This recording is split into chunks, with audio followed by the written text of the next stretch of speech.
Hey guys, good morning to everyone. আমি কেয়ার একটি নতুন ব্লগে তোমাদের সকলকে জানাই ওয়েলকাম। সকালটা দেখো কত সুন্দর রোদ ঝলমলে ওয়েদার দিয়ে স্টার্ট হয়েছে, বিকজ এখন প্রতিদিনই বৃষ্টি হচ্ছে। বৃষ্টির পরে সকালবেলা ওয়েদারটা আর ভালো থাকছে না। আমিও সকালে উঠে পড়েছি বিকজ আজকে ছিল আমার পড়া। সো আমি এখন যাচ্ছি পড়তে থেকে এসে আমি চলে গেছিলাম কলেজে, বিকজ কলেজে আজকে আমার একটু স্যারের সাথে দেখা করা ছিল। সো তার জন্যই আমি ওয়েট করছিলাম এখানে ক্লাসরুমে, বিকজ স্যার ক্লাস নিচ্ছিল। তো তারপর স্যারের সাথে কথা বলবো দেখে এই রুমে ওয়েট করছিলাম। সো দেন আমার কাজটা কমপ্লিট হয়ে যাওয়ার পর আমি চলে আসছিলাম বাড়ি।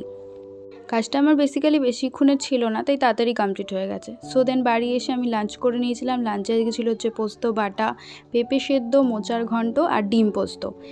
সো লাঞ্চটা কমপ্লিট করার পর আমি একটু ঘুমিয়ে পড়েছিলাম। ঘুম থেকে উঠে আমি চলে গেছিলাম মায়ের সাথে একটু শপিংয়ে, বিকজ সামনেই পয়লা বৈশাখ, শপিং তো করতেই হবে। সো গেছিলাম মায়ের সাথে শপিংয়ে। দেখো ট্রেনে কত ভিড়, বিকজ এই টাইমটা হচ্ছে অফিস টাইম। আজকে আমি গেছিলাম শ্রীরামপুরেও ভীষণ ভিড় ছিল। তো আমাদের টুকটাক কিছু শপিং ছিল, টুকটাক না অনেক কিছুই ছিল। আজকের ভিডিওটা এতটুকুই। তোমাদের কেমন লাগলো সকলে জানিও। Tata, by.